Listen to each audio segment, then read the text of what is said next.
Ladies and gentlemen, it is From the Logo, and I am your host, as always, the phenomenal ZZ Huncho. And today, on From the Logo, episode 42, I believe, it's just me to start off. I'm still waiting on Gifted, waiting on Jalen, waiting on Hayes. Dub's PC is messed up, so hurry up, Dub, please.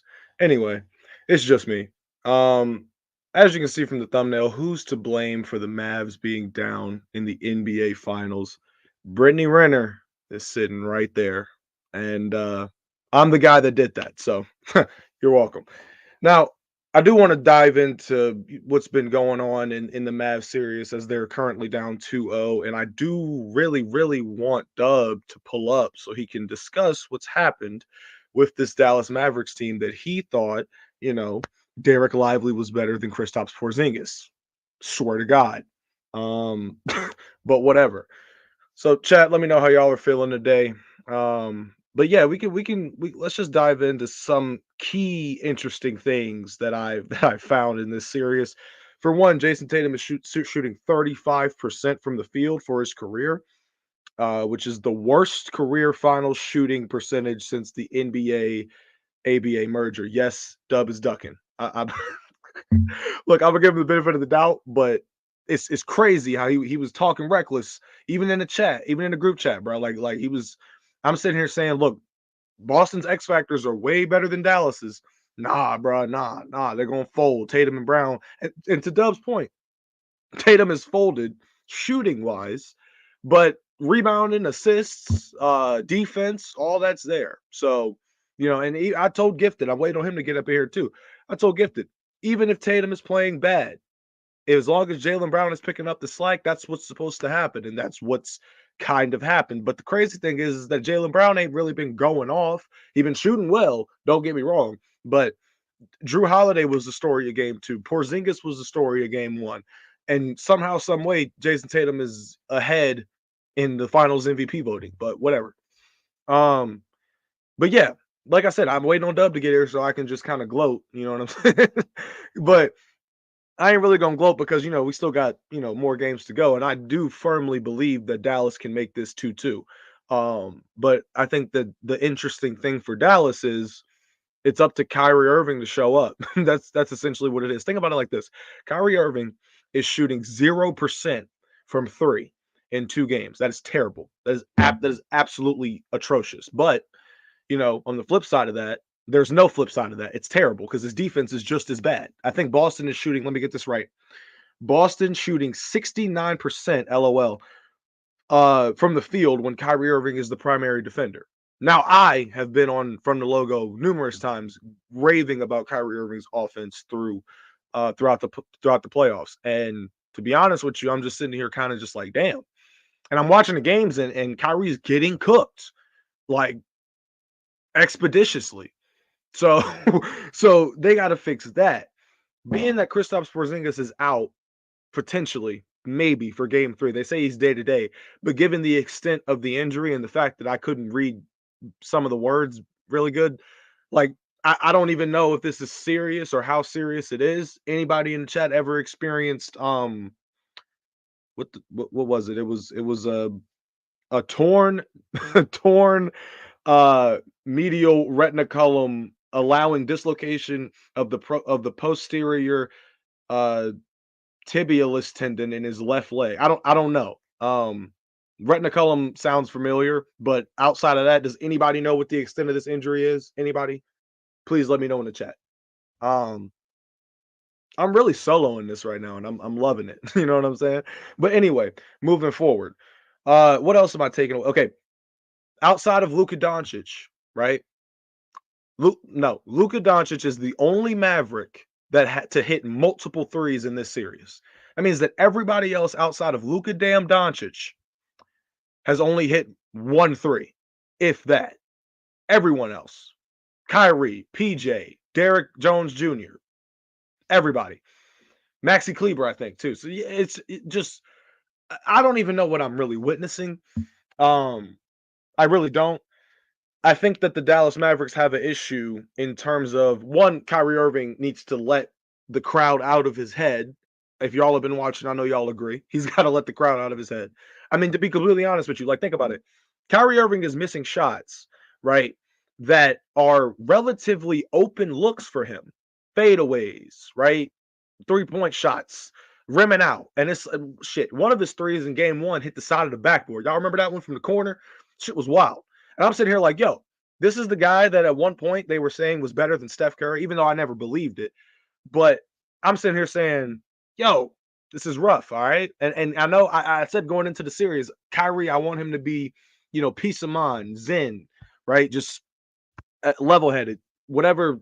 I don't know if Kyrie Irving smokes the same shit that like other people do, but I guess for him, it might be like herbs and spices or something to get him a good fix. I don't know. But he needs to be, if it ain't meditation, he just needs to be peace of mind and just play basketball. Same thing that Chilltown was alluding to on the panel a couple days ago about Jason Tatum and how dog shit he's shooting in this series.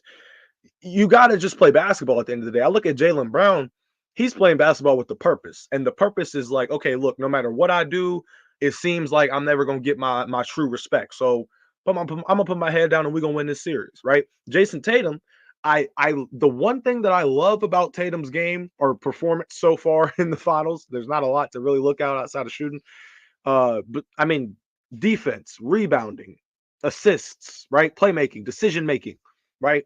He shot, I think, 6 of 20 in game two. Game one, I believe he was 6 of 16 or something like that, 16 points. And I remember just sitting there saying, okay, what are the positives in this for someone shooting so god awful? What could be the positives in this? And it's the fact that he's still playing and making plays for his teammates, right? He's getting defensive rebounds, he's getting offensive rebounds, he's playing defense, right?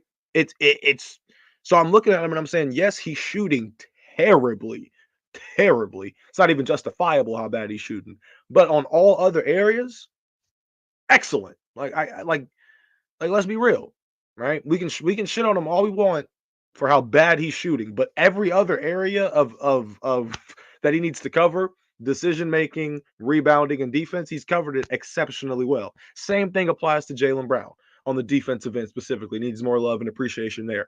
So I'm gonna ask y'all, chat, who's Finals MVP? If this, I know it's only been 2 games, but say the Celtics win in 4. Who's the Finals MVP? Is it Drew Holiday? Is it really Drew Holiday? Is it Kristaps? Is it really Kristaps? Who is it? I don't know. It should be Brad Stevens. I don't give a damn. Just make it Brad Stevens. Because the way that he was flipping shit to get this roster, I mean, he was flipping. Brad Stevens was flipping Marcus Smart, who was a guy that was literally beloved in Boston, right? Even back when 2018 Braun was taking these niggas to 7, Marcus Smart was there, right? So it's like they flipped him, and I'm sitting here thinking, damn, they gotta replace that Drew Holiday. And I honestly, if I'm not mistaken, I think Marcus Smart and Porzingis were in the same deal or something like that. But then there was room because I think Drew Holiday was shipped from Milwaukee to Portland, if I'm not mistaken. So it was weird. But Brad Stevens, I mean, damn, like you were cooking. Yes, Brandon, we know that he didn't draft Tatum or Brown, but what did he build around Tatum and Brown? The best team that they've had so far. So, get off my nuts. Anyway, let's tap in and see what y'all talking about besides Brandon, because damn it.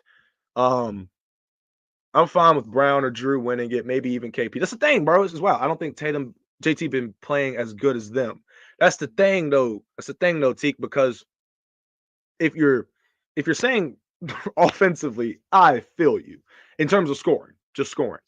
But every other area, like I bet the over, for example, I bet the over on Tatum because I was like, I know at the end of the day, if he doesn't get me over 26 a game, if he doesn't get me over 26 in this game, I know he's gonna get me over 8 rebounds. Bet on it. I know he can get me over 5 assists. And when you start looking around and you're watching the way that he's playing, it's like, yo, his impact on the game is the only argument that he really has in this whole Finals MVP, ladder. For Drew Holiday, though, you got to think he's taking on Kyrie Irving as an assignment, so that's going to factor in the same way it did for Iguodala when he held LeBron to a damn near 30-point triple-double, 36-point triple-double. Remember that? But Iggy won it because of his impact, right? Crazy. So it's insane to me to sit back and really try to figure it out. But if Kristaps Porzingis is hurt, say he's out for game 3, and then we start going into game 4, and it's like, yo, what are we gonna do here? Because at the end of the day, if Kristaps isn't there, the Celtics look like a completely different team. Their offense looks different. Their defense looks different. Everything looks different. And I think that would make the Boston Celtics probably vulnerable, right? Because now the Mavericks are looking. Luka is like a shark. Okay, if he just sees a little bit of blood in the water, he's going at you, bro. Ask Devin Booker, right? Ask James Harden in the crew. Ask Ant in the crew, right? So if Porzingis is out, that's where the Celtics become vulnerable, because then it's a matter of, all right, look, Tatum, I don't know if we can really afford you going 6 for 20, my boy. Step it up. I don't know. Jaylen Brown, 21, cool. 53% shooting from the field, gnarly. Get them attempts up. We need 30. Right? We need to make up for these points. But at the same time, right, Drew Holiday comes into play. Because Drew Holiday can make up for those points. I'm not trying to shit on Dub here. Love him to death. But Dub said in the last, I think it was last Tuesday's episode, he was like, Drew Holiday, are we really counting on him in the finals? Like, he's been shit throughout the postseason, even though I always bring up how he outplayed Damian Lillard. So it is, at one point in his career, locked him up and outplayed him offensively in 2018 in that first round when he was with the Pelicans. So I'm like, look, Drew Holiday can score. Okay. It's not like Drew Holiday is a liability as a shooter, or someone B who can create their own shot if given the opportunity. Getting to the cup, getting those easy lays. I mean, bro, like Drew Holiday is like low-key built for his stature, for his size. So when he goes to the rim and he's got Kyrie on him, that shoulder bump, he gone. Floater every time, right? Like he has elements in his game that you look at and you're like, okay, if we need a bucket and push comes to shove, the ball's in Drew Holiday's hands. Not only has he been shooting lights out from 3, but he's proven that he can get buckets at times. So, damn.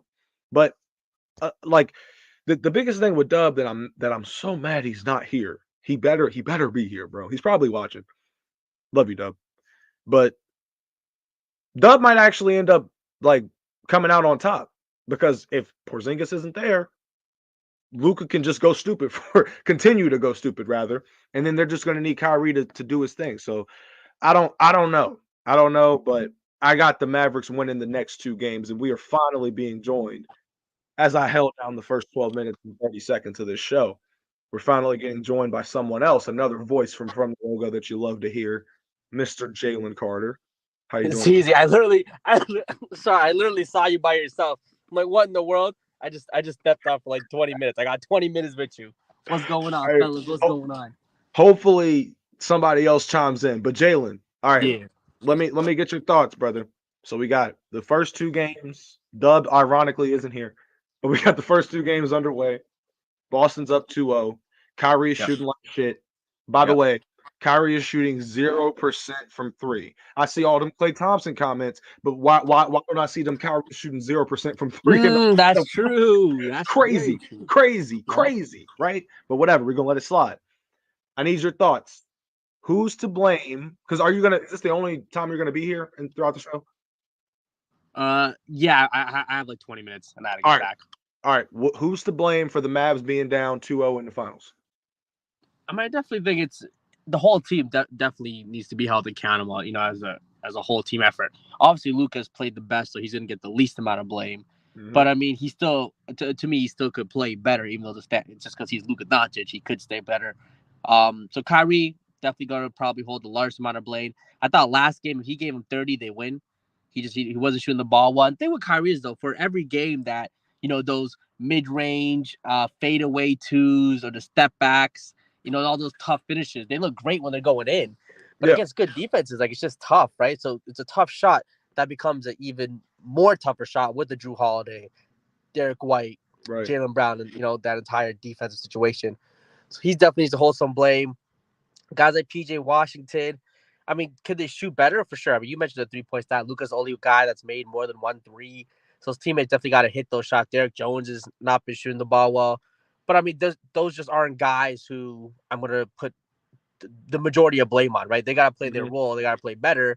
But they're not going to be the sole or main reason why this series isn't panning out the way it is. I think, Boston's just a better team. Like we said out there, Boston's just a better built team. They're the best team in the league in the regular season for a reason. and they're playing like it now. Their stars are playing. Jaylen Brown, Jason Tatum. People think Jason Tatum playing bad. He's not playing bad. He's playing the way they need him to play. Like, sure, you don't need to go for 48-8 when your team is Yeah. winning by 20. You know what I mean? Like, you just do Yeah. your job, you play well.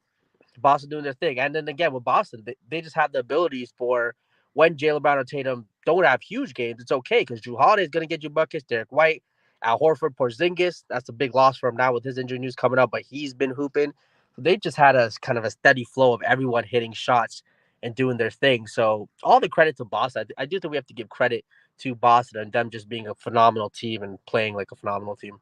Yeah, I agree. I think another key thing for Dallas is I think it was with 9 minutes to go in the fourth quarter of the last game, the Dallas Mavericks had the same amount of free throw attempts as the Celtics, but the reason that they were down in the game was because essentially they had missed, I think, 8 free throws up until that point, which came back to bite them in the ass at the end of the game. Mind you, Luka's shooting below 50% from the free throw line, which is insane because he's always been not that great a free throw shooter, but it often gets swept under the rug because of how great he is everywhere else in terms of shooting. Yeah.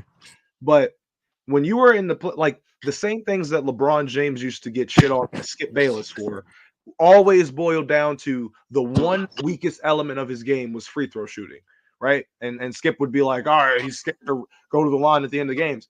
Nah, bro. Like, and LeBron figured out, okay, I gotta figure out how to knock down my free throws more at a more consistent rate to the point where, I'm not running from nothing at the end of the game. If anything, give me the N1 and watch me knock down this free. You know what I'm saying? Like, you got to work on that. Yeah. Luka hasn't worked on that element, and the Celtics dead last in free throw percentage. I think the entire postseason. Yep, dead last.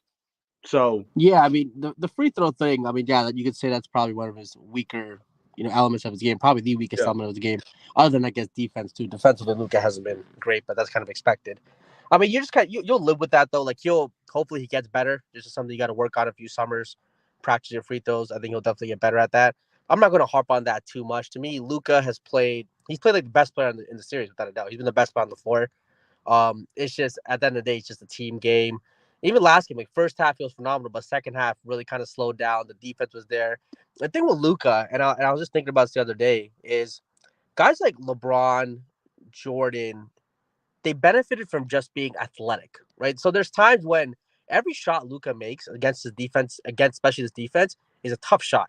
Like yeah, the step back threes, the mid range, like he has to work so hard. And the first half was going in. The second half, and the first half I was saying, like, just kind of reminds me of a LeBron game 6 Boston type situation. He was hitting everything focused, right?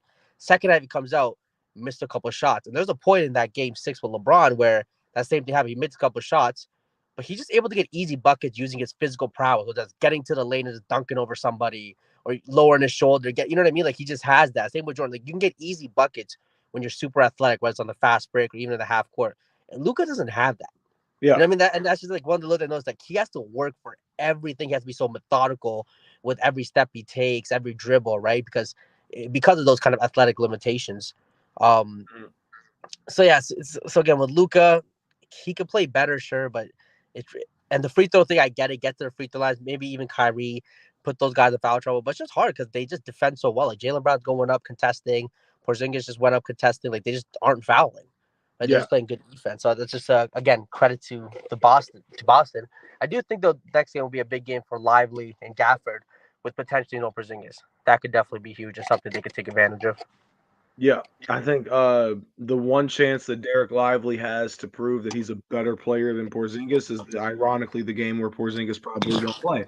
Um, But yeah, it is what it is. Shout out Dub. Yeah.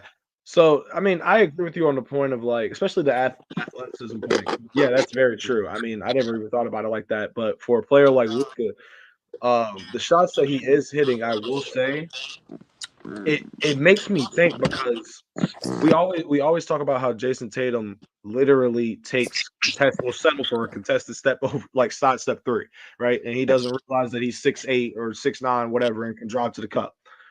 The shots that Tatum takes that are those contested threes, like I've been watching throughout the first 2 games, they're kind of similar to some of the shots that Luka takes on a routine basis, but makes them.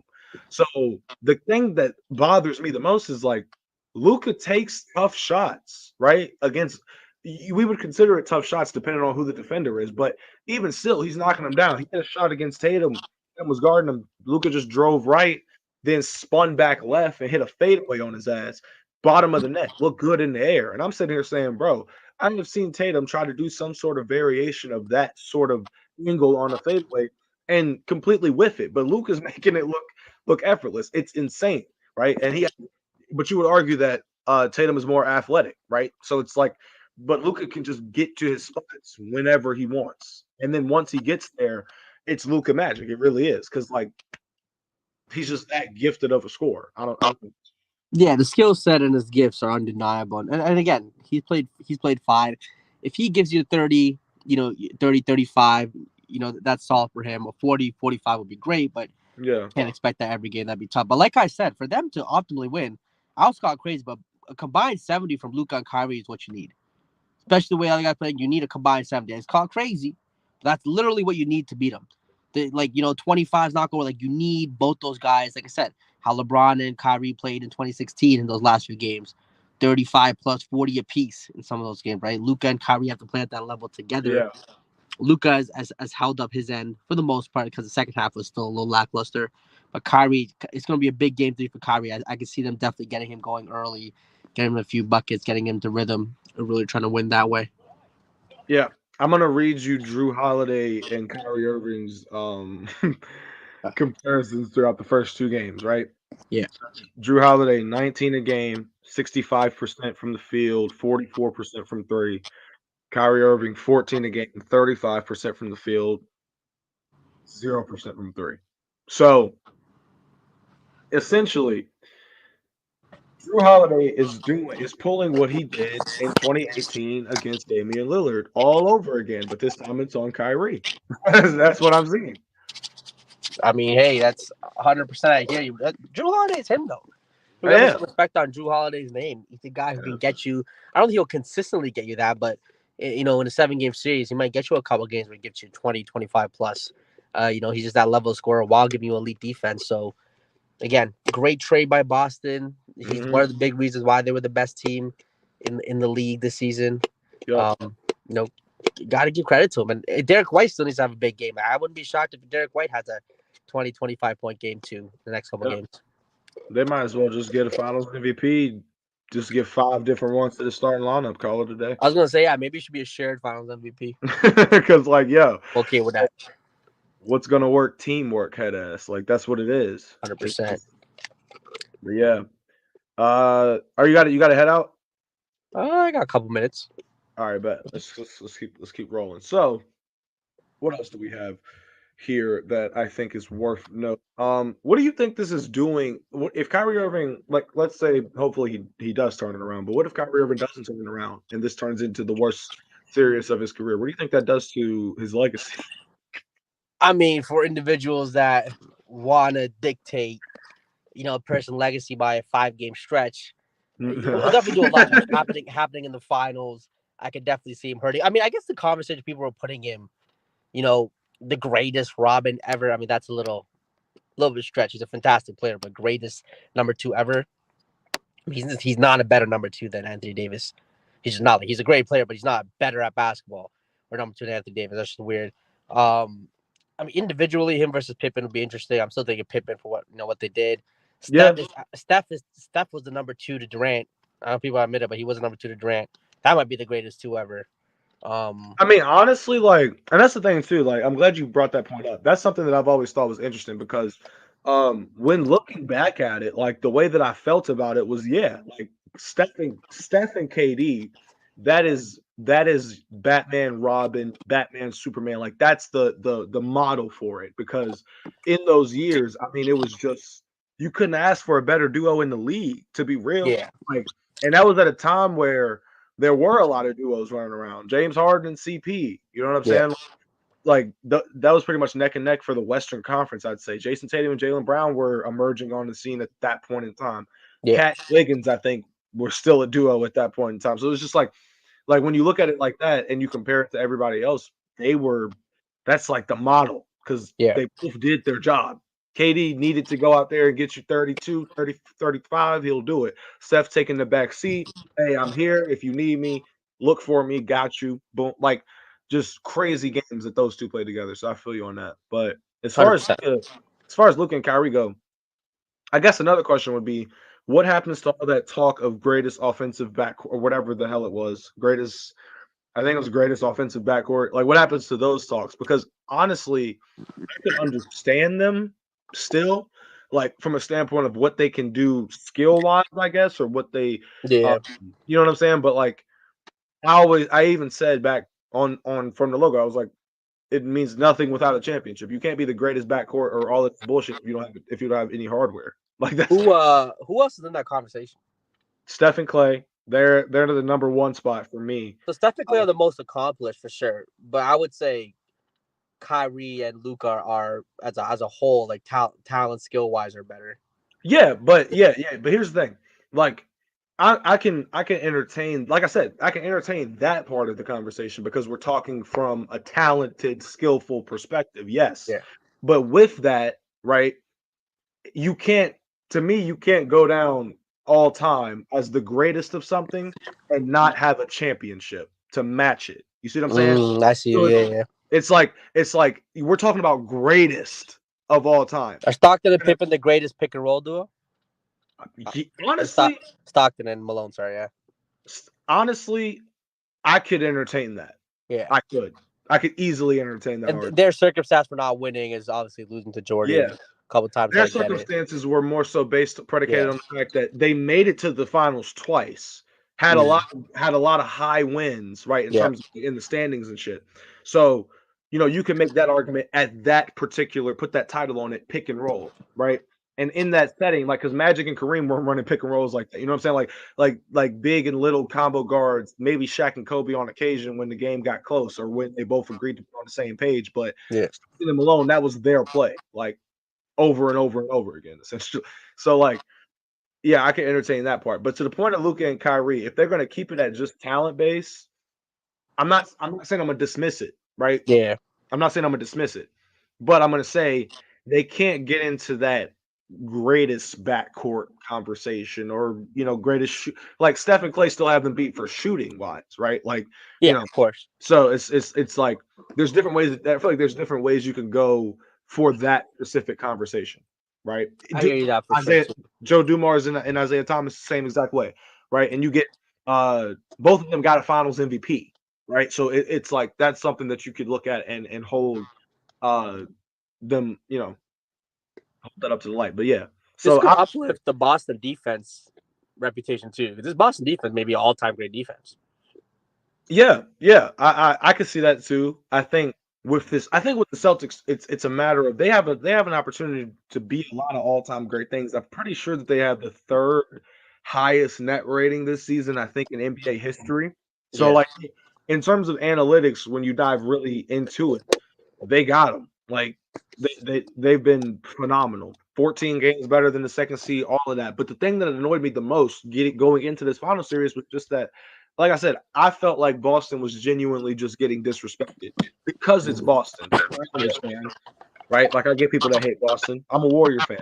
But at the same time, if I know that you're tough, I can hate you all I want, but I'm gonna give you your props. I ain't gonna cap on your abilities as a team by sitting here and insinuating that the Mavericks got them just because of what the Mavericks did to the Minnesota Timberwolves. And on top of the point of, I get people saying, they didn't the easiest pathway to the finals, they haven't been tested yet.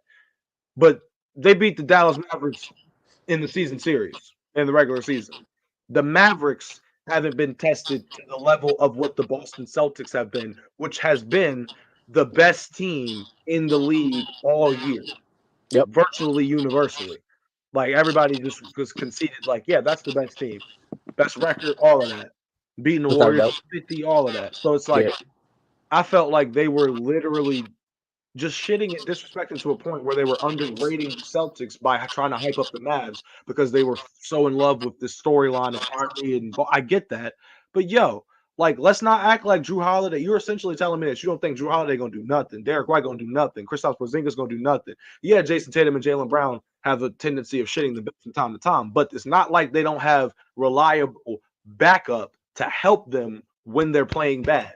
Jason Tatum is shooting god awful in the series so far, and they've won both games. Game one comfortably, right? Yeah, the thing with Boston, I just feel like Luka and Kyrie became like the it duo, right? They're Yeah. exciting to watch. Luka Doncic, fresh face. Great to watch. Like I said, basketball. Kyrie Irving, we knew what he can do. Maybe the most exciting player to watch in terms of his finishes, getting to the basket and all that, right? So they just became the it duo, and I think Boston, the hate is they're just stacked. Everyone's Yeah. like, they're stacked. Tatum is polarizing. Jaylen Brown's had some polarizing moments with him. They've consistently been a top team in the East now for it seems like close to a decade, but like 5, 6, 7 years it seems like.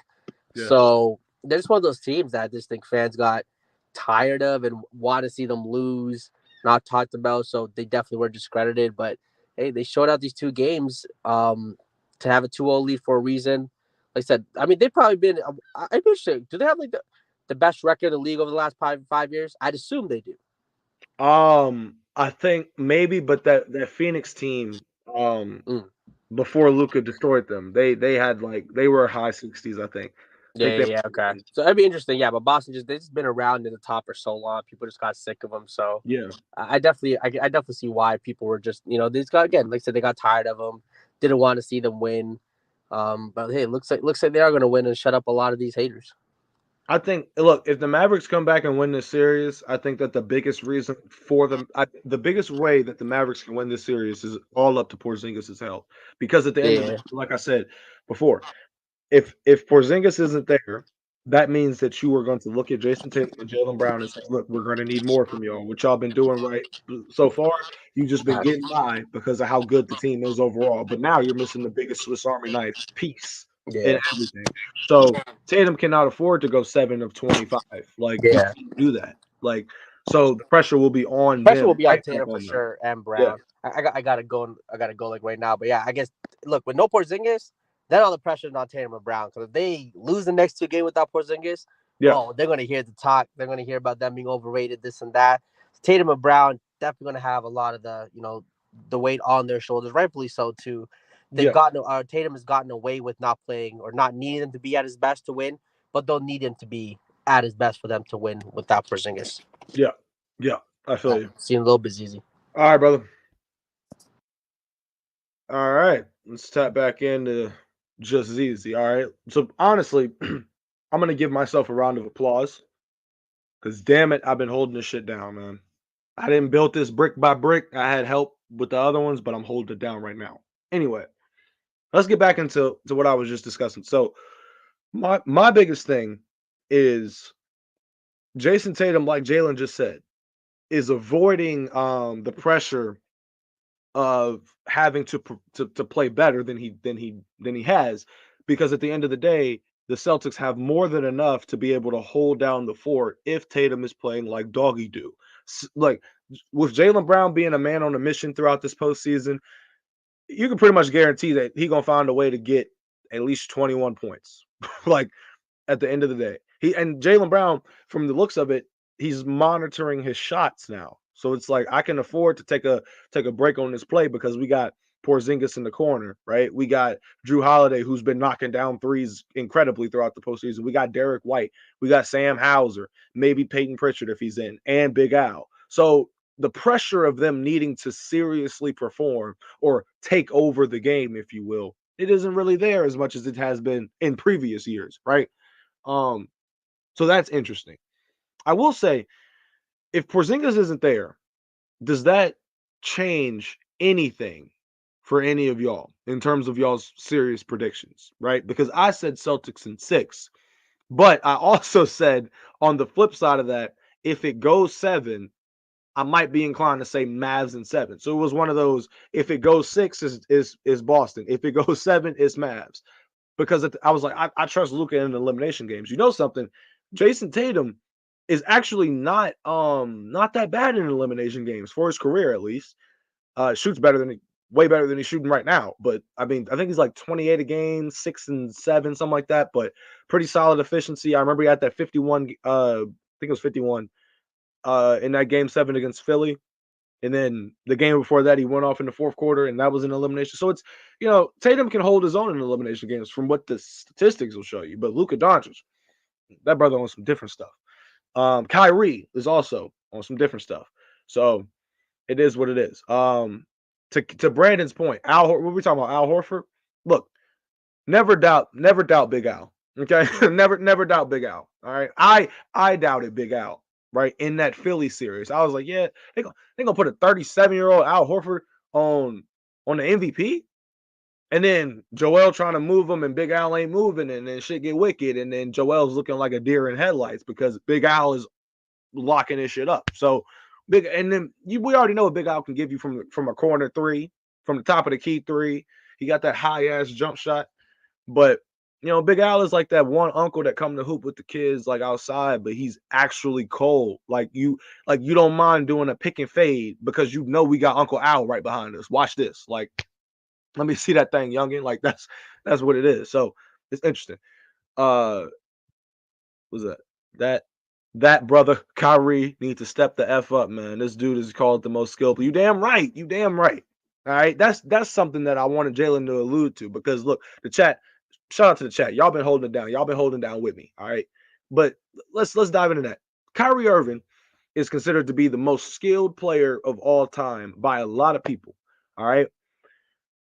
In a series like this, where you have a situation, because I think Kyrie is just in a tough situation because mentally he's thinking about, okay, every time I'm 0-12 now since stepping on Lucky.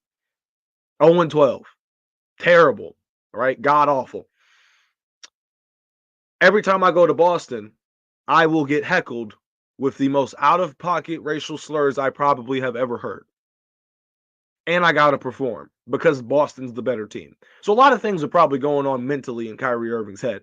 But to top that off, he's getting guarded by Drew Holiday. And then if there's a switch, he gets Brown put on him or Tatum, right? Or Derek White. Like, he's in hell. He is in basketball hell for him. I feel like every NBA player had a hell at one point in their career. For LeBron, when he went to Miami, it was when he had to go back to Cleveland. For Kevin Durant, when he went to Golden State, it was when he had to go back to OKC. Just hell. You do not want to play here. Enemy territory, whatever you want to call it. But that's what Kyrie is dealing with. So if he don't turn it around, bro, shit. I wonder what the discourse will turn into. I genuinely do. Hey, ZZ, where do you actually rank Mr. Irving all time? Damn. Because let me think. Kyrie did make top 75, but I would say that he would make top 75. So Kyrie's probably like 55 to 60 range, maybe. I ain't even really had a chance to think about it. I got to actually sit back and go through all of the players, but I would probably say I'd have him in that range. Do I think Kyrie's a top 75 player all time? Yeah, I do. But did they vote him? No, they didn't. Not Kyrie's. Yeah, like the tribal ones said, Kyrie's in the top 100 for sure. But if I literally had to sit back and put together a list, I feel like I would have Kyrie in that range. Because let me think, who was the worst person on that list? I remember seeing like 3 to 4 people, but I looked up, like I remember looking up their stats and I was like, yo, these dudes made it, but Kyrie didn't. Like, think about who the worst person was on that list. And then also think about the fact that Dwight Howard wasn't on that list, and he definitely deserved to be on that list, especially over a few people that they put on there. Klay Thompson didn't make the list. I think Klay Thompson deserved to make it. How are you a top 5 consensus shooter of all time? Probably top 3, low key, if you really think about it. Best pure jumper of all time, form and all of that.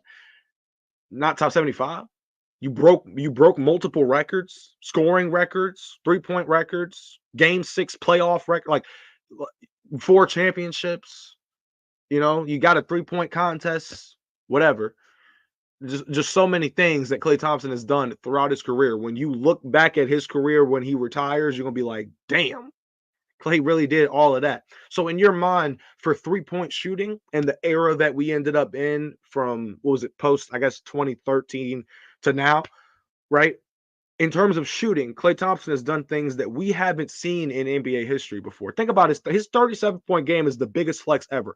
37 points in a quarter without missing a single freaking shot.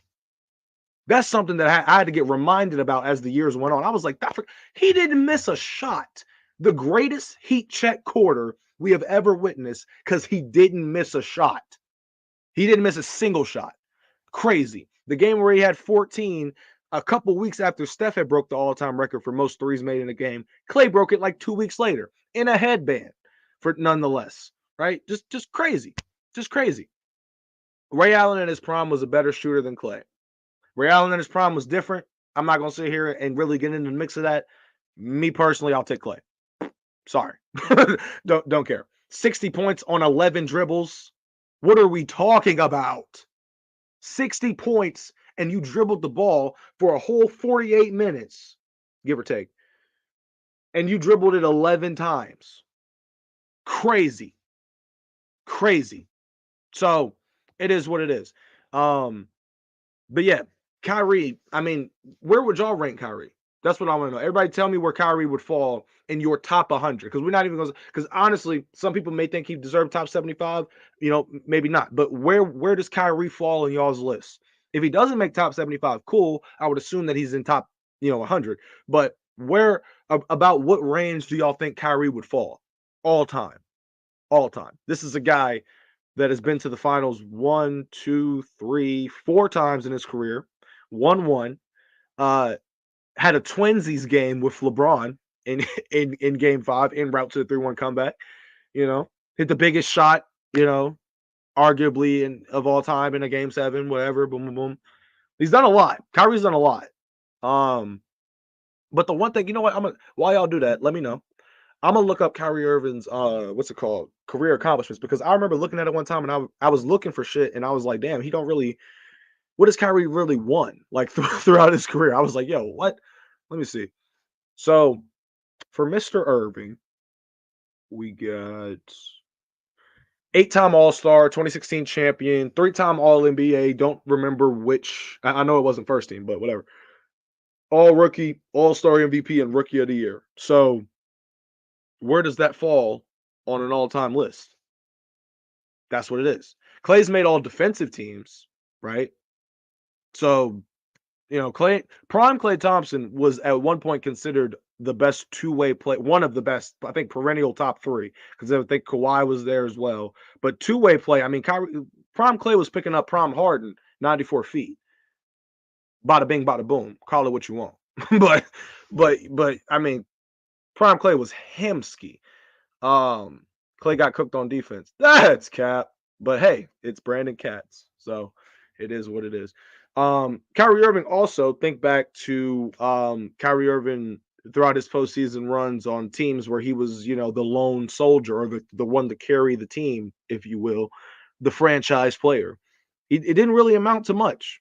Boston, like the irony in the fact that Kyrie wanted to leave LeBron to go do it on his own, tried to do it in Boston, failed. That ended terribly. Went to Brooklyn. That ended terribly. Right? It all comes full circle, because now he's playing that same team in the finals. And those same 2 guys that he was once a veteran for, in Jason Tatum and Jaylen Brown, are leading the charge. Those same 2 guys that without Kyrie in the postseason in 2018 when Kyrie got hurt, Jason Tatum and Jaylen Brown stepped up in ways that nobody saw coming. Jason Tatum was averaging 23 a game, I think, in it was Milwaukee or maybe Philadelphia, 1 and 2. I think it was the second round that year. But I was sitting there like, yo, this kid's going crazy. But they get to the Eastern Conference Finals against a prime LeBron James, the peak of LeBron, and they go 7 games with them. It's like, damn, right? And Tatum was 19. So all of this is coming full circle at the end of the day. Kyrie Irving is in a situation, I think, where all time he's going to go down the same as one of the most skilled players of all time. in that top 3 range, I think. His shot's still going to be synonymous with greatness, right? But yeah, I'm taking Clay over Ray Allen for like I'm saying, bro. Like, and that's no disrespect to Ray Allen at all. But just in terms of heat seekers, I mean, when Clay sees one go in, shit can just get crazy. I've seen it. I've seen it for years, right? If you have Ray Allen, no, I'm not mad at you, not even a little bit. Reggie Miller, where does he fall for y'all? That's what I want to know. Reggie Miller, where is he in the mix of this? Because Reggie was cold. Reggie was genuinely cold. Also, Damian Lillard. You remember when Damian Lillard came out and was like, I feel like he said, I'm paraphrasing, but he said something like, I think I should be in the same realm like as Steph Curry, like when they talking about, and to a point, right? When we talk about distance, Dame, yeah, he's in that conversation. I'm comfortable with it. Mind you, Klay Thompson's place on the all-time threes list, I think Dame was ahead of him, but I factored in the fact that Klay missed 2 years. So had he played those 2 years, where do you think Klay Thompson will be on that list? Genuine question. Genuine question. Where would Klay Thompson be on that list had he played those 2 years? Had he not had 2 years of his NBA career taken away? That motherfucker might be top 3, top 4. Genuinely. Klay last year, I think he hit the most threes throughout the regular season. He had 301. He led the league in threes in the 2023 season. That was the most of his entire career, right? And I'm pretty sure I think he shot from 3. I think if not the best from his career, top 3 in his entire career. He shot from 3 in that 2023 season, right after injury. So it's insane to think about. When you think about Klay Thompson in terms of all-time shooters, I have him in my top 3 because genuinely I have seen enough evidence to show me that had he been able to play those 2 years, Lord have mercy. The 3-point, the records that, I mean, come on, bro. Miller and Allen shot 40% from 3 without elite spacing. That is also true, right? They shot the high numbers. Yeah, great. People acting like Klay's career is over. Yes, bro. Yeah. It's crazy because for as much slander as Klay's been getting in every comment section you pretty much go into, the fact that he's being offered good max money, right? 3-4 year money from these teams that desperately need someone of his caliber. It's ironic to me. If Klay is buns, if Klay is ass, why do the Thunder feel like they need him? Why do the Orlando Magic think that they need his services, right? So for me, if you are legitimately washed or buns or whatever, right? If the slander's reaching a very high point, I'm going to look at you and say, that means that you should not be getting any sort of big deals from anyone, right? I don't think that your services would be useful for a team that is on the rise and in need of something, right? Case in point, sometimes there are situations where, the wrong person gets the bag. Tobias Harris, for example. And then Philly is stuck with Tobias Harris and the mediocre productivity that he's given. And it's like, yo, we could have had Jimmy Butler. But y'all got mad at Jimmy because and labeled him as a locker room cancer and all of this shit just because, he wanted to win. But whatever. He scored 0 points in a playing game. He did. And the craziest part about that is, too, that will never show up in the box score for Klay Thompson. That will never show up there. But what will show up is Russell Westbrook having more fouls than points in a playoff game for the Clippers early on, right? D'Lo's donut will show up in the box score for his career. Klay shot 0 of 10, but gets to get away with it in terms of it not impacting his career. Yeah, fans are going to remember it and then dilute themselves into forgetting about Russell Westbrook, who, the Russ slander guy, it's too much. You got to stop. I know he's shooting bad, but damn. He had more fouls than points in a playoff game. Where are those comments? Where are they? D'Lo, as a starter on a team with LeBron James, had 0 points. And D'Lo's been loading since 2015, my nigga. Like, damn. Right? You're done. The game has crashed. Hang it up. Like, I'm sorry. Like, it is what it is. El D'Lo. Facts, bro. Like, and the crazy part is with the Lakers, let's talk about that too. Y'all let me know what y'all's thoughts are on this whole Dan Hurley situation. Turning down, I think it was 6 years, 70 million to return to UConn, the right choice. I said on from the logo last week when we first talked about it that I did not think that he was going to take the job. And Dub and them, really? I'm like, yes, bro, because, and then after I explained it, they kind of understood, but I was like, yo, like, that is not a good business decision. If I'm a head coach and I just won 2 back-to-back championships, you're going to lure me to the Los Angeles Lakers for 6 years, 70 million. I'm going to be the 6th highest paid coach in the league, right?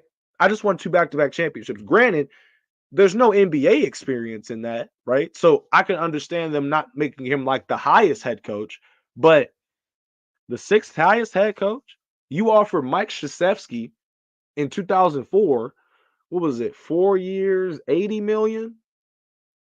I think. Yeah. Which for that time, oh my God, right? So, nah, you're not about to do that. Knowing the baggage that comes with it, because you're not just coaching the Lakers, you're coaching LeBron James. You're coaching LeGoat James. So if you fail, you will leave. LeBron will replace you or tell front office, hey, look, I'm 40, bruh. Get this man out of my sight and get me somebody that's competent so I can win this championship. And like, you got to think, that's not a good business decision. Now, like Prodigal said, now they stuck with second choice JJ Redick. I don't even think JJ gonna take it because you're not about to sit here. No. You're not about to sit here and the blogs and shit that's posting about me being the next up for and then boom, Woj bomb like 2 days later. Nah, you thought it was JJ? Nah, it's Dan. Move, right? I'm not gonna sit if I'm JJ Redick. You ain't about to second option me and get me stuck in some shit. Nah, I'm good. I got a podcast. I work with ESPN. I'm getting my money. I don't need this headache, right? Like from a chemistry perspective, yeah, he's gonna gel with LeBron. But what happens after LeBron retires? Is JJ Redick gonna be manning the ship of the next wave or the next phase of the Lakers post LeBron? No. Would I do that? No, I wouldn't do that. Why? Because I don't need that headache, bro. I don't. So I don't think JJ gonna do that. Shouldn't be rushed into getting a head. Exactly. And I don't really look at it as that second option. I'm just trolling, but I don't think that I think it's a decision that will be hastily put together. So if I'm JJ looking at it, I'm like, oh, so y'all worked up, y'all weren't returning my phone calls because y'all was cooking up the contract negotiations for him. He rejects it. Now y'all, nah, bro, nah. But I would be interested to see JJ as a coach. I'm not gonna lie. It just sucks that the only experience that he has is with his son, if I'm not mistaken. Like, he should just go do something. AAU coach. I don't care what it is. Just get you some sort of experience in that regard because this is the thing that pisses me off the most. The fact that the NBA or the league itself, whatever, is so quick to appoint somebody as a new head coach with 0 coaching experience, at the same time be passing around like a blunt the same exact type of coaches, the Doc Rivers, the Mike Budenholzers, the Monty Williams, the list goes on, the Nick Nurses, right? They're going to pass around this same cycle of coaches. Meanwhile, in the cut are 2 coaches that actually do have years worth of coaching experience in Mark Jackson, Jeff Van Gundy, right? So you could go like, what my question is, what is the issue with them? What does Mark Jackson have on the league that has him out of a job for the last 10 years? That's what I want to know. What is Jeff Van Gundy? Are they really mad at Jeff Van Gundy for his commentary? Right? Are they really upset because he actually calls out bad officiating? He's actually being authentic on commentary for us as the viewer to not be sitting here wondering, scratching our heads, what the hell did we just see? Oh, we got Jeff Van Gundy to take care of it. Yeah. Is the league upset that that he's a realist? So they're like, hey, look, you ain't gonna put a headset on, you ain't gonna grab a clipboard. You just gonna be an alum. Like, what? Why? But Doc Rivers, I need a job. Oh, all right, Doc, we got you. Come on over to Milwaukee. I thought they already had a coach. Yeah, bro. But he good. He only went, he only got us to the 2nd seed. We don't want that. Like, And we know we're not a better team overall than Boston. So us making it as the second seed is actually a good thing. But nah, we can't play defense. So we need you, Doc. Why you need me? It ain't like I'm going to be the answer. Oh, because you remember that championship you won 14 years ago? Yeah. Come on over. Like, what are we doing? What is happening? The same exact coaches just get recycled and recycled. Matter of fact, clip that because clip that shit. Somebody answer that for me. Why do the same coaches get passed around? Look, Cats, he don't have to have a relationship with all the players. All right, he doesn't. He really doesn't. Okay. Do you honestly? Doc Rivers has walked into multiple locker rooms in the last 6 years and not had the respect or whatever of the players. Not had the literally, and then we'll go to the press conference and say, yeah, the guys just don't really have it. Like they don't know what's going on. They look lost. And then reports come out after he gets fired.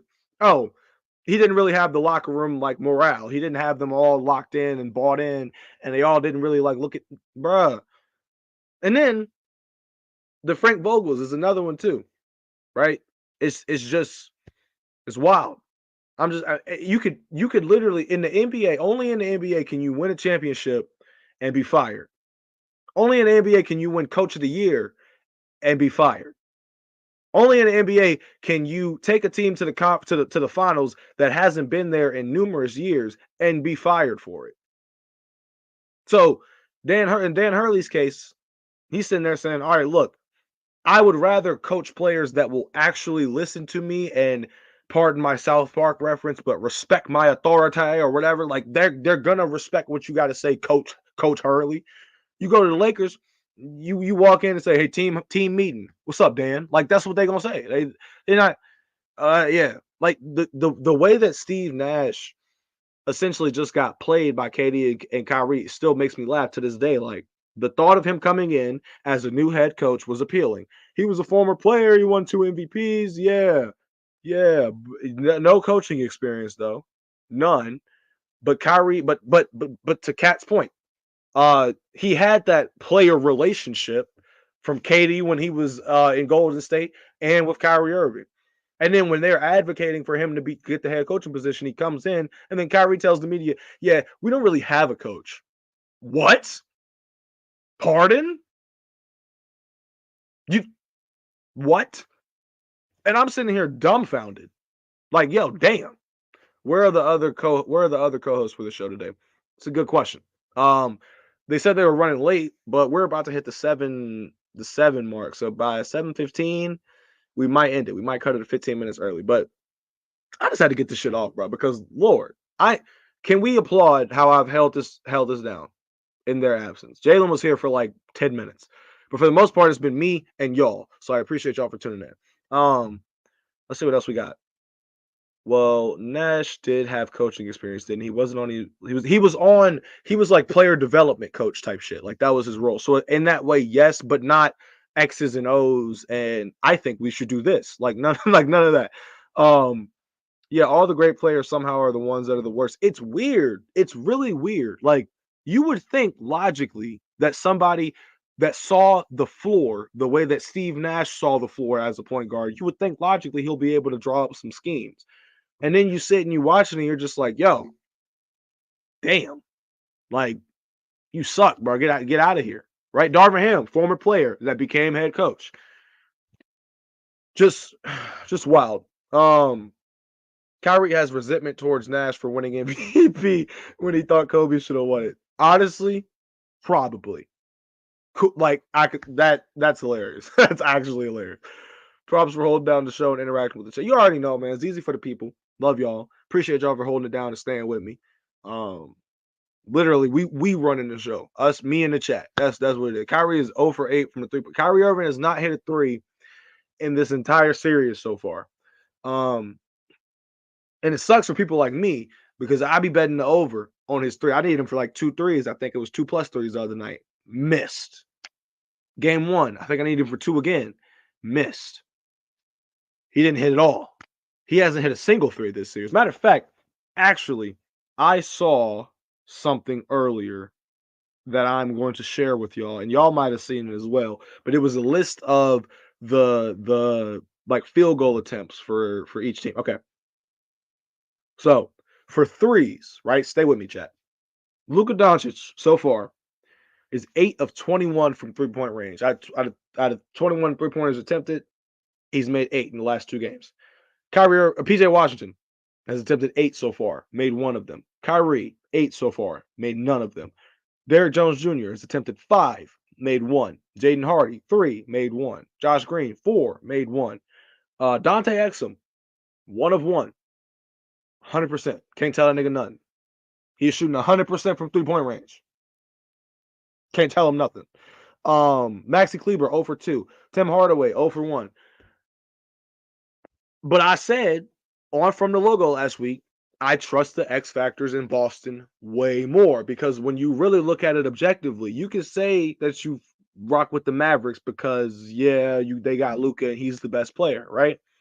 Outside of Luka and Kyrie Irving, no one, and I mean no one outside of those two on the Mavs is better than Kristaps Porzingis on the Celtics. And he's the third option over there to Tatum and Brown.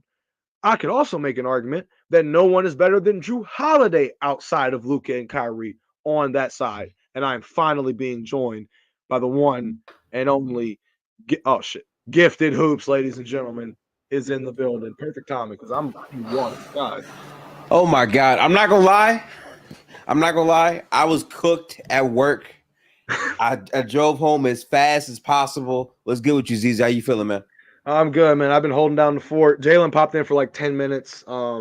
Gave his reason as to who's to blame. So you could just pick up from here. I might not say a word the rest of the show. No, listen, I know exactly how you feel because I had to do the same thing you did a couple episodes ago. So It's tough. I hate being late. I'm normally always here, but this was truly out of my control, people. But in terms of the series and who the blame should fall on, well, the blame number one is on Brad Stevens for constructing such a great basketball team. We said it all year long, right? The Celtics have been the best team in the league record-wise. Have they had flaws? Yes, but in this individual matchup for Dallas has not been able to exploit those flaws at a high level. And a part of that is, hey, we just have a lot of talent. We can go 5 out with multiple units. We have Jaylen Brown, Jason Tatum, who has taken the bigs out of, threats. Like they're not lob threats anymore because of what Jason Tatum is able to do defensively off the ball. Drew Holiday, we traded for the guy, and the Bucks might have traded a Finals MVP, which is crazy. Yeah. Agendas will be pushed. I'm sorry. Mm-hmm. So I mean, I would more so blame Brad, but if you want to focus on a Dallas player, I mean, it's obviously Kyrie Irving. Yeah, the guy that a lot of people, and again, people gave me shit because I said Kyrie Irving is a good player, but I think he's overrated slightly because of what he did with LeBron James. And then people said he's the most skilled player of all time. The way people were talking about Kyrie before this series started, it was as if he was averaging 35 points in the playoffs. Jaylen Brown's been averaging more points than Kyrie for years now in the playoffs, right? Mm-hmm. But, so to me, I'll give you another example. I'm pretty sure when me and Dub were up here, I told them, hey, Dub, you realize Jaylen Brown could outplay Kyrie, right? Like it's not just a given that Kyrie is going to be better than him. He was like, nah. And he's shitting on Kyrie, right? Mm-hmm. So I think for him to not be productive, no one else on that team can create a shot consistently outside of Luka Doncic. So Kyrie's role is to, hey, get the pace going, get out in transition, make your shots. So now the defense has to react to both of you, not just one of you. And Kyrie's failed to do that. Yeah, it's tough because, like I said, and another thing that Dub said too, now that you mentioned it, was wasn't he saying he said something about Drew Holiday not being not reliable for going into the series because of his postseason for his career. And I was like, dude, you're shitting on Drew Holiday like he can't get his own buckets. And game 2 is he went 10 of 12. Like it's a situation where if I'm looking at it prior to the game, I'm thinking Kyrie is going to have to guard Drew Holiday more than likely right? Because they're not going to be game planning for Drew Holiday. So it's essentially going to be a Jason Kidd being like, yeah, Kai, he got you, so you got him. All right. Let's not act like Drew Holiday can't cook and hasn't been cooking Kyrie considerably so far in this side. Kyrie Irving, when he is the primary defender, Boston is shooting 69% from the field when Kyrie's the primary defender so far. So I was on From the Logo raving about Kyrie's defense going into even the Minnesota series. Yeah. Literally, right? So now I'm looking at it and I'm like, yo, no, he's damn near becoming a liability. Look, in game one, I thought that the Mavericks or the Celtics plan of attack was going to be to put Luka in a lot of situations that were just going to have them expending more energy on defense. But to a point, they've been doing that, but they've also been doing that to Kyrie. And Kyrie struggling from the field, right? Because when you look at some of the looks that he's getting, the shots aren't like wide open, right? But the shots aren't like wide open. Yeah. But it's a situation where those are routine shots for Kyrie. Fadeaway mid-ranges, sidestep threes, pull-up threes, whatever. He's not making them. So it's a situation where like it's tough because you're still going to have to expend some energy on defense if Drew Holiday decides to take your ass to the cup, or if Drew Holiday's setting up trying to get shots off on a perimeter, because Drew Holiday's averaging 46% from three in the first two games. Kyrie's 0%. Atrocious, right? Mm-hmm. And I think he's shooting 60+% from the field. Kyrie's shooting 35% from the field. So it's not hit a three in a series yet. It's just like, yo, when we're talking about those X factors or those variables, like you got to think about that. You have to think about everybody outside of just the best two players on each team, because it's much deeper than that. That's the point that I was trying to make when I said originally Boston in 6. It's because while I respect and understand someone saying that Luka Doncic is the best player in the series and agreed to that, and Kyrie Irving more to it. Counterpart. It's more to it. I can't count on, and I said this, are you going to count on PJ Washington or Kristaps Porzingis? Are you going to count on Derek Lively or Drew Holiday, Derek White or Daniel Gafford? Or Jade, you wouldn't go Jaden Hardy if you want to, Josh Green, right? Tim Hardaway fucking Jr. Like it's just more experienced talent players on Boston. And I told Dub that, and he tried to tell me that the Mavs were deeper, but this kind of goes back to your bigger point too, because Dub said another thing. Damn, I'm trying to like remember what you just said. Dub said earlier. He said the Drew Holiday. Perfect. My biggest problem with that take is that yes, has Drew Holiday been a playoff terrorist offensively before? Absolutely, I agree. Yeah.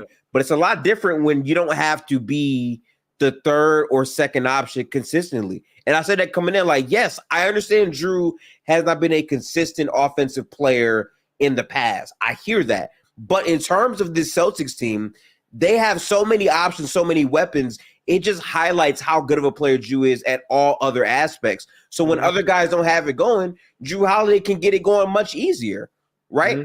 Off ball, off of easy backdoor cuts with guys on the team who can find him, where everyone can shoot, where, respectfully, the Bucks didn't have as good shooting as the Celtics do, where, Giannis is a non-spacer. He's going to be ball dominant, right? This Celtics team, a lot of guys can get into quick plays with the ball in their hands, and they prioritize, hey, Brown and Tatum are going to get the majority of the ball handling stuff, but everyone can eat. If you catch it, you can go ahead, attack the closeout cut. There's more movement in their offense consistently. So when Drew is shining in that role, that shouldn't be a surprise. That's just Drew is not the same role he was in Milwaukee. That's why he's a lot more impactful in this series right now. And it was like the way that you just broke that down was essentially the way that I looked at it, because it's all about roles and responsibilities. That's what it all comes back to when you look at the Celtics team, because I said it before. Me and you said it in the clip that we had about Tatum and Brown. If one doesn't show up, but the other one does, that's what you're expecting, right? Jaylen Brown hasn't even been really going off like that in the first two games. He's been efficient, but he could do more. He could shoot the ball more if he wanted to go up and get those numbers. He doesn't need to, though. Jason Tatum shot 6 of 16 in game 1, 6 Didn't of matter 16 in game 2. It does not matter. And that is what makes them scary, because if your best player or your second best player doesn't have the best night in comparison to Luka Doncic, but you have 20 points in 21 minutes from Kristaps Porzingis. and you have 30 points of Drew Holiday, who's going band for band with Luka. It's hey. It's just that's a winning recipe for Boston. Tatum can afford to shoot god awful, but know that hey, if they know that I'm thinking about or I'm struggling from the field, they're gonna still try to get me into my spots. I can find somebody for a backdoor cut, knowing the defense is gonna come this way. If I come off the screen, I can find somebody in the corner. I can go get 10 rebounds, and I can go pick up on the defensive end. That is the best thing, the best takeaway that I've had from Tatum outside of him shooting so terribly is that I'm like, okay, every other area of you're doing good at, yeah. You're attentive. I agree. Like you're just, I'm like, okay, I see the growth and maturity in player, because 2022 was terrible, but there were some times where you were genuinely also getting cooked in that series just on defense. But his mentality towards having a bad shooting night is what the difference maker was, I think, in that game, in both games, rather, because it's just like he's nailing other areas of the game to impact the game overall, right? It's not always about scoring. Jamal Crawford had a good quote where he said something along the lines of, for people that are shitting on Tatum, like shooting the ball wise, y'all are the same people that say that winning is so important. So why are you shitting on Tatum for his shooting when they're still winning and he's having good production from other areas of the I do have one issue though, and my biggest issue with this is the discourse is not honest either way. Because my biggest thing is this: people are giving Tatum shit for shooting tour dates because the narrative for a lot of people is he's the best player on the best team in the league. He's at minimum a top 5 player. People were also trying to push the fact that he should have genuinely been in real MVP talks. And he's not. He's not that. He's not. And I said this all year long. He's not a better player than Shai Gilgeous-Alexander. We saw Shai up against the same defense, right? Yeah. Where the difference is PJ Watson was shooting 48% from 3 and averaging like 20 plus in that series, right? That was the difference. But Shai, in terms of how he attacked their defense with lesser talent, where OKC wasn't shooting shots, where they could load up on Shai more, Shai was productive. He was elite. He was a phenomenal scorer, right? Mm-hmm. I keep saying this. Like, Tatum is a good player. I still believe he's a top 10 player, but this notion that he's some top 5 player, he is not an elite scorer. I've been saying that for a long time. He's not an elite scorer. He's not an elite playmaker. What he is a jack of all trades. He can rebound. He can pass. He can score. He can get to the free throw line. So when his shot isn't falling, he can find other ways to be impactful in the game. Shai pressured the basket over and over and over and over. And more times than not, he has developed so many scoring counters to what the defense gives to him routinely. Yeah. So that, to me, is why a lot of people give him shit. I don't give him shit because I don't think, like, I never put the pressure of being a top 5 player on Tatum. So really, the dialogue shouldn't be there because I don't think he's even in that conversation. I feel you.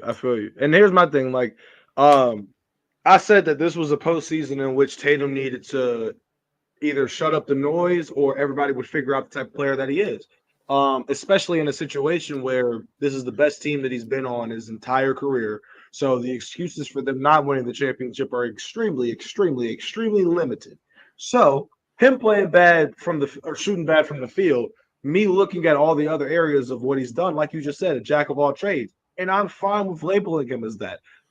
Like him being looked at in the same, like, for example, in the same company or tier as Luka Doncic. I'm not going to do that. I'm not going to put him in that tier. Now, do I think that he is a star? Yeah, I'll stand on that, right? Superstar is something that I was giving him the title of. Now I'm looking at it and I'm like, you know what? I'm fine with just having him and Jaylen Brown in the same tier of player, because at the end of the day, there are things that they're both great at, but there are glaring things that they had needed to work on for the last 4 to 5 years that in some ways they're still kind of working on. Yeah. But it's enough for me to look at them and say, you know what? They're both 2 stars. Fine. I'm fine with that. Even if they go on to win, and neither of them wins Finals MVP, even though I genuinely think that if Boston wins this series, they're going to give it to Tatum. They're going to. I disagree. I disagree. I think so? it all matters on what happens in the last games of the series. Again, if Boston wins, like I'm looking at it as there's a realistic shot where if Jrue Holiday continues performing at the way that he is, he could edge it out. Like both games he's played really good defense. He's scoring well. You're seeing Luka struggle to post him up consistently, and they're having success, right? Also, another part that's underrated that I have to be honest about in this series, Luka's defense has not been great. Hell no. And I've been saying it for some time. Luka has moments where he can look like a positive defender or a neutral defender, but overall, he's not a good defender. And honestly, all postseason long, we've seen it. In the game that you saw the Clippers won, the common denominator was they exploited the hell out of Luka's defense, right? Mm-hmm. That is what happened. The problem is they could hide Luka in those other series because there was at least one or two, guys offensively that you did not have to respect. You can't do that with Boston, where there's constant cuts, there's constant action, everyone can shoot. Luka is being, stressed out defensively, and at the same time, he has so much responsibility offensively. It's just a lot for him to deal with. But that speaks to Boston's overall identity. Yeah. We don't have a player that is the same tier of a Luka Doncic, but we have a well-rounded roster where we have the next 5-6 guys. You can legitimately go through in order, right? It would be Luka and then like 5 or 6 Boston Celtics players. Yeah. Legitimately, based off how they played so far. So that was their claim to fame in terms of why they've been so good. And I do want to give Tatum credit because, again, I don't want to make it sound like I'm anti-Tatum. I'm not, right? I think Tatum is a good player. He was making very good passes based off how Dallas guarded him. In my opinion, Dallas try to guard him differently. When you're just like letting them touch the paint, Jaylen Brown and Tatum, you're feeding their kick out game to shooters the entire time, right? Compared to how Golden State guarded them. If we remember, right, game 1, they were doing the same shit. They were guarding Tatum like he was Luka Doncic. Mm-hmm. And he was getting them threes. That's why Al Horford hit like 5 or 6 threes in the fourth quarter, right? They were doing that. But then for the rest of the series, they said, okay, Andrew Wiggins guard Tatum in single coverage. Occasionally we'll dig. Occasionally we'll send help. But Andrew Wiggins, you're going to just guard him single coverage. Draymond, you're going to be on Jaylen Brown, right? And that was their, stuff. And then it led to Boston's offense really not being as effective for the rest of the series. The problem is that we could help off of Smart. We could help off of a Grant Williams. Boston's just a much better team now. Exactly. So that's it's hard to see what the true adjustment is because even if you do that, Tatum and Brown are due for a explosive game where they score 30 points at least one time in the series. I do think one of them is going to have that. And especially if you give them easier individual coverages.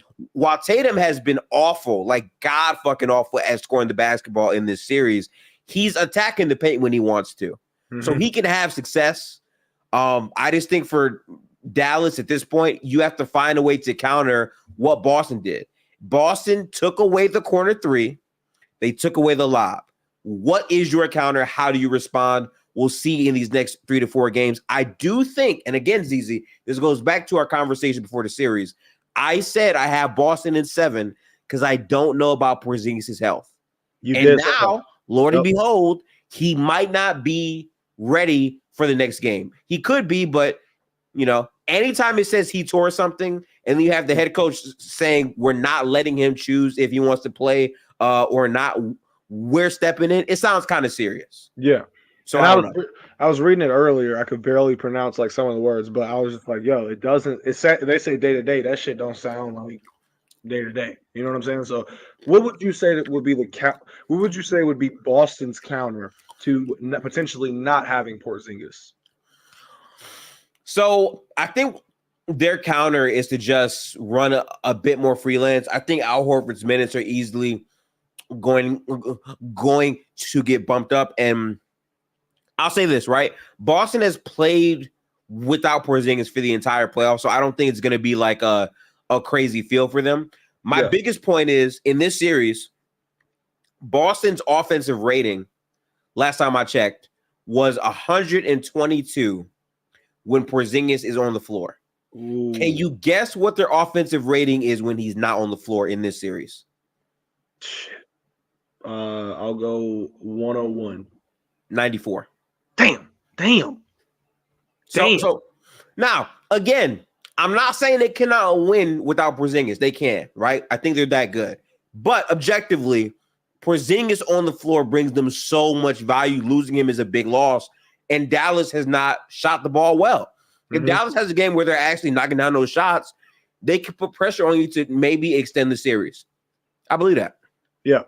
I think, honestly, it's rough to figure out. Like, I think that they'll be fine in terms of having enough to still win games and shit. Don't get me wrong. But the interesting part about it is that it doesn't affect Kyrie and who's guarding him or what the defense does to him.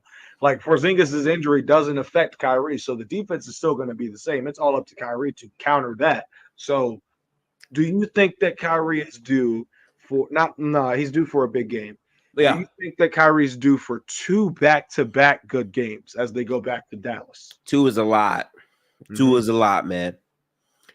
Can Kyrie do it? Absolutely, yes, he can. Do I think he'll do it? I really don't know anymore. Again, I had this series going 7, but I said game 1 was going to be a very important game for the Mavericks to steal because in my mind, okay, Porzingis, we don't know about his status, so he shouldn't be like too high out the window because of the injury. You want to try to steal game 1. As the series goes longer, you open yourself up to more Boston player variance. What happened? Game 1, Porzingis went crazy. They couldn't win. They had a stretch where they could have cut it to 5-4-3. They couldn't do it. What happened in game 2? Boston shot the ball worse, but then Jrue Holiday had 30. Again, that's the player variance I'm talking about, where Jrue had like 12 points in game 1, gives you 30 in game 2. What if Derek White hits 8 threes in this next game? Exactly. It's the player variance. It's just the player variance. I just think they have guys who can legitimately, at their best, give you very, very like star level overall production. They have like 4 to 5 of those guys on the roster. So to me, I think the pressure at this point is really on Dallas's offense and how they can consistently get those same quality looks that they were getting against every other team. Yeah. I think another thing too is just like the fact that, like you said, the variance, bro, that was something that I think me and you were like harping on the biggest last week, was just like the role playing. That is what it all comes down to. And my trust is in the talents of a Jrue Holiday or of a Derek White, of Porzingis, if healthy, even of a Sam Hauser, right? A guy that can get you a couple of, if he can hit 2 back-to-back threes, that could be momentum shifters, needle movers in that regard. Like Boston has that. So with the Mavericks, though, somebody asked why Brittany Renner was in the title, because we don't know. We try to figure out who to blame besides Kyrie as the easiest option. But PJ Washington's 1 for 8 this series so far from 3. And this is a guy that was having 20 pieces against Thunder. This is a guy that was knocking down corner threes left and right for a stretch of time. But, like Gifted said in the chat earlier, you can make an argument that PJ Washington's the second best Maverick so far. Derek Lively, a no-show. Daniel Gafford, you barely recognize him from time to time. So I will say, with Porzingis being out, it also changes the dynamic of what the Mavericks bigs can do, right? To Boston's credit, they've taken away that lob threat that the Mavericks love to run. In certain moments, they ran it down the stretch in games like against the Timberwolves. They took away all of those passes that they make first to lead up to another pass. Like Boston's defensive strategy is more so, we know what we're about to get from y'all. We know y'all's next move. Y'all got to come up with another one, right? Luka, if they double team Luka, I saw Luka throw the ball away. The amount of times I saw Luka throw the ball away to the hands of it. It's different when you throw the ball away right to the hands of the other player. Like the pass is right there. You just didn't see Jrue Holiday right there, ready to come out to cut. Right. Yep. Derek White right there, ready to come out to cut. Like those are the type of steals. Yep. Yeah, those are the type of turnovers that I've noticed. And I'm like, for Luka, it's uncharacteristic because you know that if Luka didn't see them coming, because usually Luka has eyes like in the back of his head, front of his head, all over his head. He makes passes that you don't even see as the viewer. But to be able to beat Luka's like to the spot on some of his passes, you can tell it's kind of rattling him a little bit. Like he's like confused. Like, damn, these motherfuckers are everywhere. That's how their defense can be at times. And they don't even like to blitz that much. That's the crazy part. But when they do, it's all about the timing. It's all about the timing with the Celtics, which is why I love watching this play. And they have two of the best timing guards defensively in the league in Jrue Holiday and Derek White. Also, I think the fact that like Jrue Holiday has been doing a great job defensively, even in individual coverages on Luka, has been a big thing. I think the fact that Al Horford has done a much better job than he did the entire playoff run whenever he got, switched on to is a big thing for them. Again, I think Boston can win without Porzingis, but we cannot undervalue the impact of what Porzingis was doing in those first two games on both ends, because it's not just on offense. You saw Porzingis defensively recovering very, very well, blocking shots well. And what was the other thing that I mentioned being a big part in this series? Transition, turning your defense into offense. What team has done that more in this series? It's Exactly. You did mention that. You hit the nail on the head right there. Because literally, watching not even just offense, not even just their transition offense, but their transition defense when Porzingis is there. Like, bro is having the aura of Wembanyama when he's the one guy that you're going to in transition, right? I remember in game one, who did he block first on that fast break? Who was it?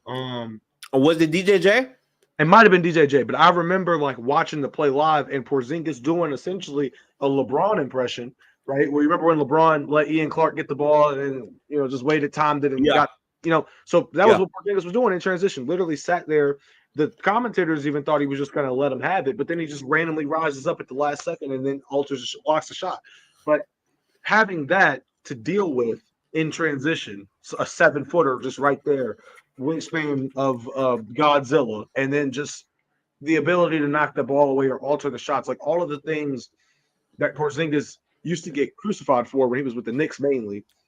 Just to see the growth of it to the point where you can tell he's at the biggest level of maturing as a player on both ends of the floor, literally on both ends of the floor. So, but yeah, this is a great way to wrap up the show.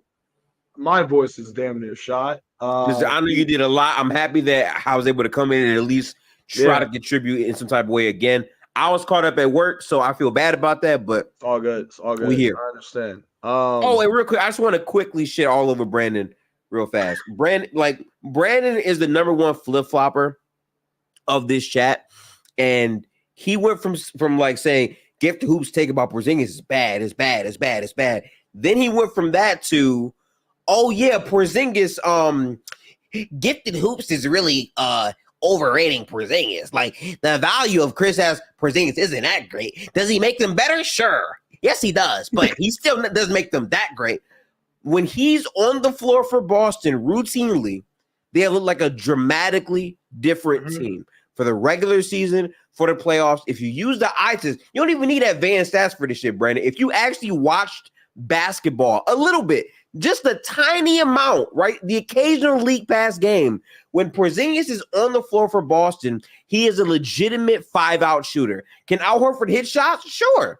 Yes, I agree with that. But Porzingis is a knockdown sniper from 30 feet from the hash, not the corners, the hash, where he can get into his shots quickly. Porzingis can move off of screens, and he can exploit the basket all better than Al Horford. Al Horford at this point of his career can play very, very good, but he is a more suited, I'm going to come in, play 15, 20-minute vet guy. If you have to rely on Al Horford playing significantly high minutes for the majority of your run against very good teams, it's not going to be great. It won't be, right? But shout out to Al, because, again, he's been holding down. I'm not trying to really shit on him, but anyone pushing back on Porzingis dramatically making the Celtics a better team, you just being extra for no reason. And that's who Brandon is. He just says shit to be extra for no reason. I sometimes entertain it, I'm feeling like it today, so I'm gonna do it today. But you can go ahead, ZZ. The Clippers beat Dallas if Kawhi doesn't get hurt. That's what Brandon said because they said he had Clippers over the Mavs. Now look, I'm gonna be honest with you. The Clippers team was overrated. Let's keep it a buck. They were overrated. They were not gonna win shit, and y'all knew that. That's the crazy part. Is y'all the shit that y'all know.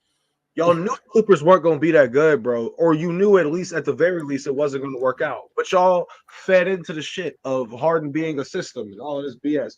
Ain't no damn system, bro. You are the problem.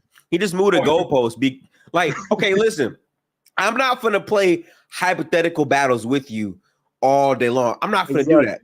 Porzingis makes them a lot better. If you think the difference between Al Horford in the lineup and Porzingis in the lineup is marginal, you're stupid, and that's fine. We can move on. Look, I told you. Look, me and Gifted last week both were like Swiss Army knife, Kristaps Porzingis. Dub downplayed Porzingis, and I'm mad he's not here. Oh, he did. Because you know what he said, Gifted. You know what he said in that chat. That's where my blood was boiling at that point. Because Dub, I sent you this post to show you how stupid other fans are being. You bought into it and then ended up telling me that Derek Lively, what did he say, Gifted? Well, who played better with Luka? Yeah. He was trying to get talking about. Bro, Dub is in so much hell. What he's gonna keep saying is, well, Porzingis is a better rim protector than Thick Gobert. That's all. That's all he wants to say right now. I can easily go at that, but I would rather focus on how wrong he's been. But big shout out to Dub. We love Dub and shit. We love Dub. Yeah. Damn it, Dub. Why you wait pull up, bro? This was the one. I thought we were gonna actually have a very like we were gonna get heated a little bit at the beginning, but then eventually Dub will be like, you know what? I see y'all's point. Oh, by the way, real quick, this is a great comment here. It's not only that Gifted, it's the fact that if Kristaps is there, Al Horford is the backup big. But when KP isn't there, Al Horford isn't backing up Al Horford. Double whammy. But fuck that, right? Like, no, like just play Al Horford 40 minutes because the gap isn't that big. It's about the roster as a whole. Porzingis being there elevates the entire roster when he's on the floor. Because then if he's on the floor, we got Al coming in. Yeah, like, I don't. Babe, I'll let him die on that hill. He can die and fester in stupidity all he wants. I'm very excited for Game 3. We'll be back Thursday. Make sure to tap in. I should be off Thursday, so we'll see how that goes. I'm excited, but yeah. All right, y'all. We'll catch y'all after Game 3. Y'all Peace. Peace.